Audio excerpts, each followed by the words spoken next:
ಹೊನ್ನಾವರ ತಾಲೂಕಿನ ನೆರೆಪೀಡಿತ ಪ್ರದೇಶಗಳಿಗೆ ಮೀನುಗಾರಿಕೆ ಮತ್ತು ಬಂದರು ಒಳನಾಡು ಜಲಸಾರಿಗೆ ಹಾಗೂ ಜಿಲ್ಲಾ ಉಸ್ತುವಾರಿ ಸಚಿವ ಮಂಕಾಳ ವೈದ್ಯ ಭೇಟಿ ನೀಡಿ ಪರಿಶೀಲನೆಯನ್ನು ನಡೆಸಿದರು. ತಾಲೂಕಿನ ಗುಂಡ್ಬಾಳ ನದಿ ತೀರದ ಪ್ರದೇಶದಲ್ಲಿ ಮಳೆಯ ಕಾರಣದಿಂದ ನೂರಾರು ಮನೆ ತೋಟಗಳಿಗೆ ನೀರು ನುಗ್ಗಿ ಹಾನಿಯುಂಟು ಮಾಡಿತ್ತು. ಇಲ್ಲಿಯ ನಿವಾಸಿಗಳು 4 ಕಾಳಜಿ ಕೇಂದ್ರದಲ್ಲಿದ್ದು ಇವರೊಡನೆ ಸಮಾಲೋಚನೆಯನ್ನು ಸಚಿವರು ನಡೆಸಿದರು. ಕಂದಾಯ ಇಲಾಖೆಯ ಅಧಿಕಾರಿಗಳು ಹಾಗೂ ನೋಡೆಲ್ ಅಧಿಕಾರಿಗಳಿಂದ ಮಾಹಿತಿ ಪಡೆದು ಸಚಿವರು ಸೂಕ್ತ ರೀತಿಯಲ್ಲಿ ವ್ಯವಸ್ಥೆ ಕಲ್ಪಿಸುವಂತೆ ಸೂಚಿಸಿದರು.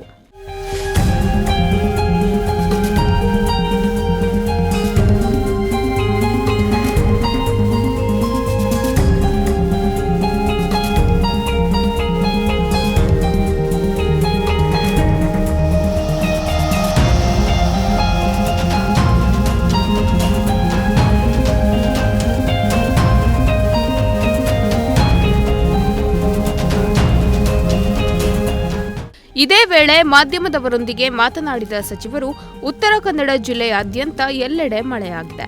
ಹಲವೆಡೆ ಗುಡ್ಡ ಕುಸಿತ, ನೆರೆ ಪರಿಸ್ಥಿತಿ ನಿರ್ಮಾಣವಾಗಿದೆ. ಅಧಿಕಾರಿಗಳು, ಜನಪ್ರತಿನಿಧಿಗಳು ಜನರ ನೆರವಿಗೆ ಇದ್ದೇವೆ.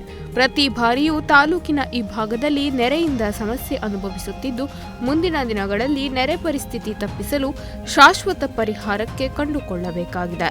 ಈ ಭಾಗದ ಜನರಿಗೆ ಪರ್ಯಾಯವಾಗಿ ಮನೆ ಇಲ್ಲವೇ ಜಾಗ ನೀಡಲು ಚಿಂತನೆ ನಡೆಸುತ್ತಿದ್ದು, ಜಾಗ ಗುರುತಿಸಲು ಅಧಿಕಾರಿಗಳಿಗೆ ಸೂಚಿಸಲಾಗಿದೆ.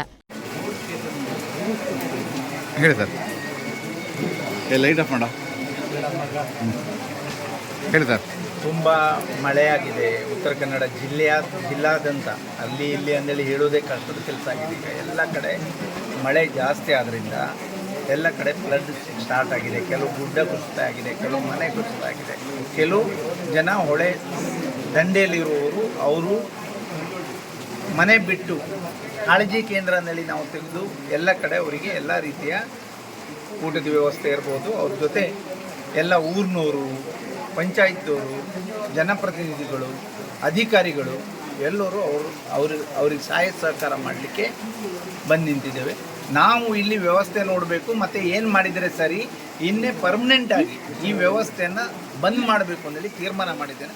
ಅವರಿಗೆ ಏನು ಅವ್ರು ಕೇಳೋದು ಒಂದು ಗುಂಟೆ ಜಾಗ, ಒಂದು ಮನೆ ಕೇಳ್ತಾ ಇದ್ದಾರೆ ಅಷ್ಟೇ.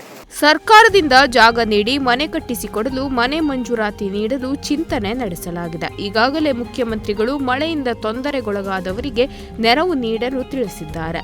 ಸರ್ಕಾರದಿಂದ ಮಳೆಯಿಂದ ಹಾನಿಯಾದ ಪ್ರದೇಶಗಳಿಗೆ ಪರಿಹಾರ ನೀಡಲು ವ್ಯವಸ್ಥೆ ಕಲ್ಪಿಸಲಾಗಿದೆ. ಮುಂದಿನ ದಿನದಲ್ಲಿ ಈ ಭಾಗದಲ್ಲಿ ನೆರೆ ಬಂದಾಗ ಈ ಸಮಸ್ಯೆ ಉದ್ಭವಿಸದಂತೆ ಶಾಶ್ವತ ಪರಿಹಾರ ಒದಗಿಸುವ ಭರವಸೆ ನೀಡಿದರು. ಅದೇ ಈಗಾಗಲೇ ನಾನು AC ಅವರಿಗೆ, ತಹಸೀಲ್ದಾರ್ಗೆ ಹೇಳಿದ್ದೇನೆ, ಎಲ್ಲೆಲ್ಲಿ ಜಾಗ ಇದೆ ಅಲ್ಲಿ ಗುರುತಿಸಿ ಅವರಿಗೆ 1 ಗುಂಟೆ ಜಾಗ ಕೊಟ್ಟು ಒಂದು ಮನೆ ಕೊಟ್ಟು, ಅಂದರೆ 30-40 1/4 ಗುಂಟೆ ಆಗ್ತದೆ, 30-40 ಸೈಟ್ ಕೊಟ್ಟು ಮನೆ ಕಟ್ಟಿ ಕೊಡೋದು, ಅಥವಾ ಅವ್ರ ಮನೆ ಕಟ್ಕೊತಾರೆ, ಸರ್ಕಾರದಿಂದ ಮನೆ ಕೊಡೋದು ಅನ್ನೋದು ತೀರ್ಮಾನ ಮಾಡಿದ್ದೇವೆ. ನಾವು ಯಾವುದೇ ಕಾರಣಕ್ಕೆ ಮತ್ತೆ ಬರುವ ವರ್ಷ ಇದನ್ನು ಮತ್ತೆ ಪುನಃ ಇದೇ ಪರಿಸ್ಥಿತಿ ಆಗಬಾರ್ದು ಅನ್ನೋದು ತೀರ್ಮಾನ ಮಾಡಿದ್ದೇನೆ. ಇದಕ್ಕೆ ಪೂರಕವಾಗಿ ಎಲ್ಲ ರೀತಿಯ ಸಹಾಯ ಸಹಕಾರ ಆಗ್ತದೆ. ನಮ್ಮ ಮುಖ್ಯಮಂತ್ರಿಗಳು ಈಗಾಗಲೇ ಆದೇಶ ಮಾಡಿದ್ದಾರೆ.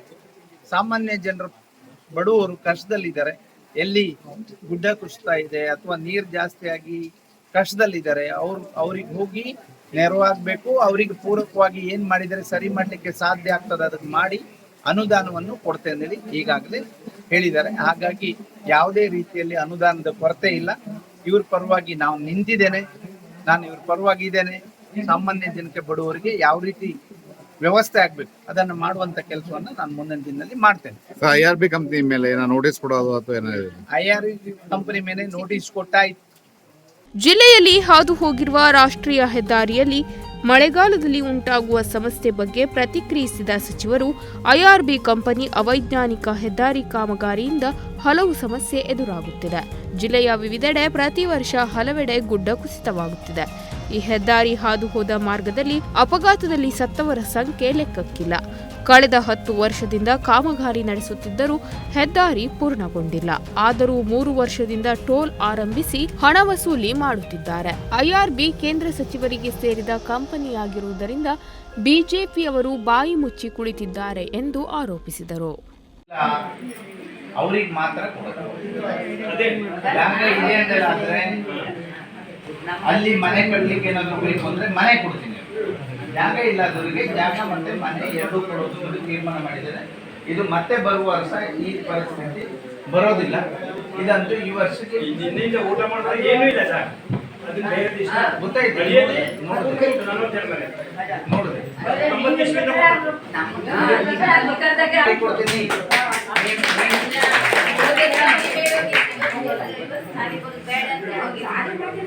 ಇದು ಇವತ್ತೇ ನಾನು ಡಿಸೈಡ್ ಮಾಡ್ಕೊಂಡು ಬಂದಿದ್ದೇನೆ. ನಾನು ಇದನ್ನ ಕ್ಲಿಯರ್ ಮಾಡ್ತೇನೆ. ಅದು 40 ಹೊಸ ಲೈನ್ ಹಾಕಿ 40 ವರ್ಷ ಆಯ್ತು. ಇಬ್ಬರು ಹೊಸ ಲೈನ್ ಇಲ್ಲ.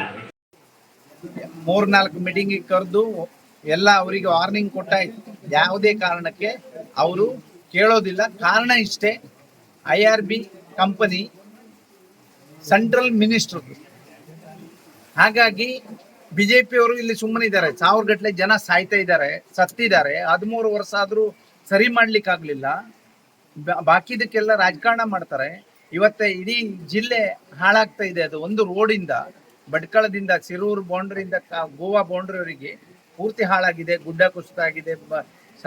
ಸಾವು ಅಂತೂ ಹೇಳಿ ಪ್ರಯೋಜನ ಇಲ್ಲ. ಪ್ರತಿದಿನ ಸಾಯ್ತಾರೆ, ನಿಮಗೂ ಗೊತ್ತಿರುವಂಥದ್ದು. ಅದಕ್ಕಾಗಿ ನಾವು ಈಗ ಜನ ರೋಡ್ಗಿಳಿಯೋಕ್ಕಿಂತ ಮೊದಲೇ IRB ಅವರು ಅವ್ರ ಕೆಲಸವನ್ನ ಮಾಡಿ ಮುಗಿಸ್ಕೊಂಡು ಅವ್ರು ಸರಿ ಮಾಡಿ ಜನಕ್ಕೆ ಉಪಯೋಗ ಆಗುವಂಗೆ ಮಾಡಿಕೊಟ್ರೆ ಸರಿ. ಈಗಾಗಲೇ ವಸೂಲಿ ಮಾಡ್ಲಿಕ್ಕೆ 14 ವರ್ಷ ಆಯ್ತು. ಟೋಲ್ ಸ್ಟಾರ್ಟ್ ಆಗಿದೆ. ಯಾವುದೇ ಈ ವೇಳೆ ಜನಪ್ರತಿನಿಧಿಗಳು, ಅಧಿಕಾರಿಗಳು, ಕಾಂಗ್ರೆಸ್ನ ಮುಖಂಡರು, ಕಾರ್ಯಕರ್ತರು ಹಾಗೂ ಇತರರು ಉಪಸ್ಥಿತರಿದ್ದರು. Nudisiri news desk Honnavar.